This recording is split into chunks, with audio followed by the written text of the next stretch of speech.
ये जिस तरीके से समाज में इन्होंने एक विष वमन की जो स्थिति उत्पन्न ये कर दिए हैं।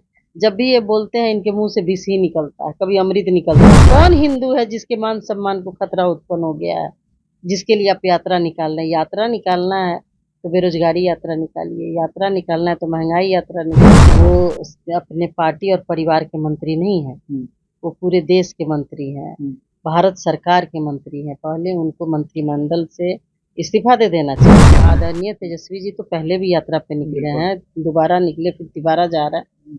इंडिया गठबंधन के लोग, हमारे नेता आदरणीय राहुल जी 5,000 किलोमीटर की पदयात्रा उन्होंने की, तो वो किसी समाज की रक्षा के लिए नहीं निकले थे, किसी व्यक्ति की रक्षा के लिए नहीं निकले थे।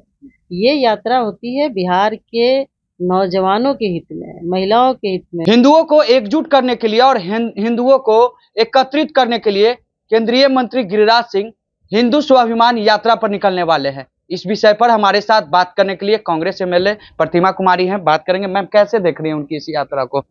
देखिए, स्वाभिमान की जहाँ तक बात है तो हिंदू को अपमानित कौन कर रहा है? हिंदुओं का इतिहास स्वर्णिम इतिहास रहा है और आदि नहीं अनादिकाल से रहा है।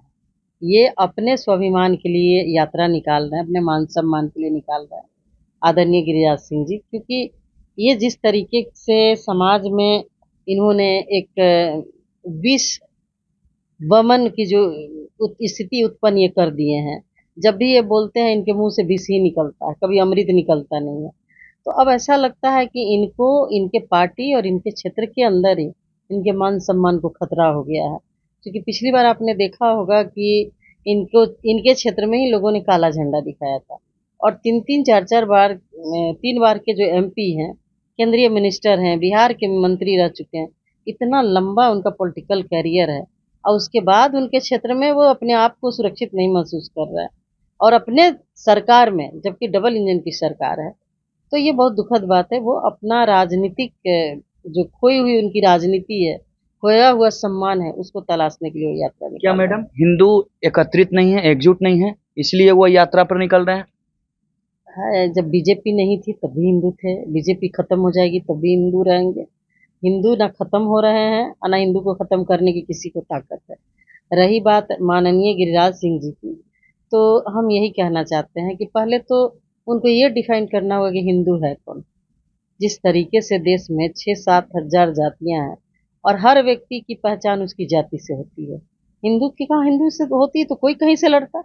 पहले तो देखा जाता है कि फलना आदमी किस बिरादरी का है, वहाँ किस जाति की संख्या है, वहाँ से उसको लड़ाया जाए।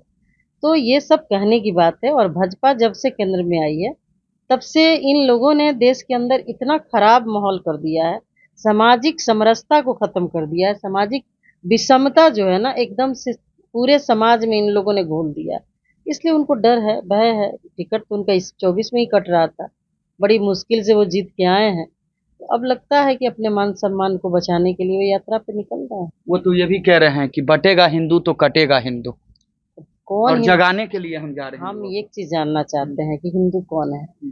आप यदि हिंदू की बात करते हैं, आप धर्म की बात करते हैं, शास्त्र की बात करते हैं, तो आपको वर्ण की भी बात करनी पड़ेगी। क्योंकि देश में, हिंदुस्तान में हिंदू धर्म में 4 वर्ण होते हैं, वैश्य, क्षत्रिय और शूद्र। जो हमारा ये सामाजिक बनावटें थी, तो स्वर्ण, क्षत्रिय, वैश्य और शूद्र। तो शूद्र कौन है, वैश्य कौन है, आप किसको हिंदू कहते हैं, ये आपको बताना पड़ेगा ना।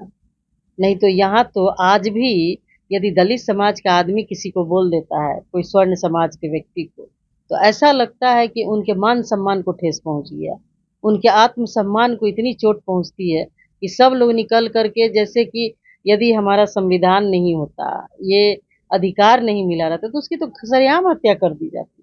तो पहले तो भाजपा वालों को ये बताने की जरूरत है कि हिंदू है कौन, किसको आप हिंदू मानते हैं।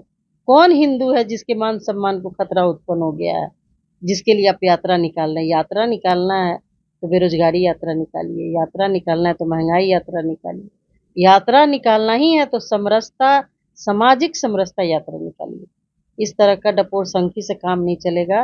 हिंदुस्तान के लोग बहुत होशियार हैं, बिहार के लोग बहुत होशियार हैं और वो जानते हैं कि गिरिराज सिंह जी का राजनीति का जो तरीका है वो किस लेवल का। वो कह रहे हैं कि बांग्लादेश में जिस तरीके से हिंदुओं पर अत्याचार हुआ, पाकिस्तान में देख लीजिए 20% हिंदू थे, उन पर अत्याचार होते हैं, और हम लोग हिंदू को जगाने के लिए, हिंदू को एकत्रित करने के लिए, हिंदुओं पर कोई भी दिक्कत ना हो, इसको लेकर के हम यात्रा पर निकल रहे हैं। अच्छी बात है। वो अपने पार्टी और परिवार के मंत्री नहीं है, वो पूरे देश के मंत्री हैं, भारत सरकार के मंत्री हैं। पहले उनको मंत्रिमंडल से इस्तीफा दे देना चाहिए, उसके बाद में एकदम से वो स्वतंत्र होकर के पूरे देश में हिंदुओं के मान सम्मान की रक्षा, जिसमें दलित समाज भी आता है जो अपने आप को हिंदू कहता है, सबके रक्षा के लिए उनको यात्रा पे निकलना चाहिए। और पाकिस्तान बांग्लादेश की बात है तो कई दिन धरना पे बैठे, दिल्ली का जंतर मंतर सबके लिए फ्री है, स्वतंत्र है, वहाँ पे उनको अनशन पे बैठ जाना चाहिए। यूएनओ में चला जाता, पूरे दुनिया के लोग देखता कि भाई हिंदुस्तान के एक ऐसे नेता हैं जो हिंदू समाज के लिए इतनी संवेदना रखते हैं, जो भूख हड़ताल पे बैठे हुए हैं। कहाँ देखे हम लोग? वो तो अपने मान सम्मान की रक्षा के लिए भटक रहे हैं। एक आखिरी सवाल लेंगे। गिरिराज सिंह यात्रा पर निकल रहे हैं, तेजस्वी यादव भी अपने दूसरे चरण की यात्रा पर निकल रहे हैं, किनकी यात्रा सही है? देखिए, बिहार के हित में। आदरणीय तेजस्वी जी तो पहले भी यात्रा पे निकले हैं, दोबारा निकले, फिर तिबारा जा रहा है। इंडिया गठबंधन के लोग, हमारे नेता आदरणीय राहुल जी 5,000 किलोमीटर की पद यात्रा उन्होंने की, तो वो किसी समाज की रक्षा के लिए नहीं निकले थे, किसी व्यक्ति की रक्षा के लिए नहीं निकले थे। ये यात्रा होती है बिहार के नौजवानों के हित में, महिलाओं के हित में, बेरोजगारी के खिलाफ होती है, महंगाई के खिलाफ होती है। तो राजनेता किसी जाति के लिए यात्रा निकाले, ये अच्छी बात नहीं है। इसके लिए आपको राजनीति से अलग हो हट करके एक सामाजिक संगठन बनाइए और आप यात्रा पे चलिए, कोई दिक्कत नहीं। चलिए, धन्यवाद। तो ये थे हमारे साथ कांग्रेस एमएलए प्रतिमा कुमारी, जिन्होंने हमारे सभी सवालों का जवाब दिया। फिलहाल इस खबरों में इतना ही। खबरों के साथ बने रहें। अब तक हमारे चैनल को सब्सक्राइब नहीं किया तो जल्द से जल्द कर लें। धन्यवाद।